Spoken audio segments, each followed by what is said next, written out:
சகோதர சகோதரிகளே, ஆண்டவராகிய இயேசுவின் நாமத்தினாலே உங்களை வாழ்த்துகிறோம். இன்றைக்கு தேவ வார்த்தை பார்ப்போம். நீதிமொழிகள் 3வது அதிகாரம் 26வது வசனம். கர்த்தர் உன் நம்பிக்கையாயிருந்து உன் கால் சிக்கிக் கொள்ளாதபடி காப்பார். பாருங்க, கர்த்தர் மேல் நீ நம்பிக்கையா இருக்க வேண்டும். கர்த்தரே சார்ந்து இருக்க வேண்டும். நீ நம்பிக்கொண்டு இருக்கும்போது உனக்கு விரோதமா எதை செய்தாலும் ஒன்றும் மேற்கொள்ள முடியாது.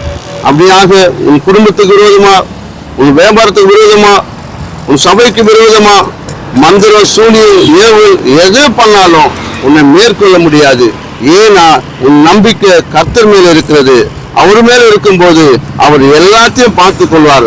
முதலாவது உனக்கு சூனியம் வைத்தாலும், மந்திரம் வைத்தாலும், எது வைத்தாலும் யாரை முதல்ல தாக்குனா இயேசுவை தாக்கிட்டு தான் உன்னை தாக்க முடியும். ஆனா இயேசுவிடத்துல வரும்போது அது துக்குநூறா உடைந்து விடும். உன்னிடத்துல ஐயோ நான் என்னை காப்பாற்ற முடியாதுன்னு நினைக்காதீங்க. இயேசு உன்னை சூழ்ந்து இருக்கிறார். அக்கினி மதிலா இருக்கிறார். உன்னோடு கூட கிருபையா இருக்கிறார். வல்லமுள்ள தேவனா இருக்கிறார். அதனால் நீ பயப்படாது. எதை குறித்தும் பயப்படாது. கர்த்தர் பெரிய காரியத்தை செய்வார். உன்னோடு கூட இருந்து ஒரே அதிசயத்தை நீ காண போற. அந்த அதிசயம் இன்றைக்கே நடக்க போகுது. ஆமென்.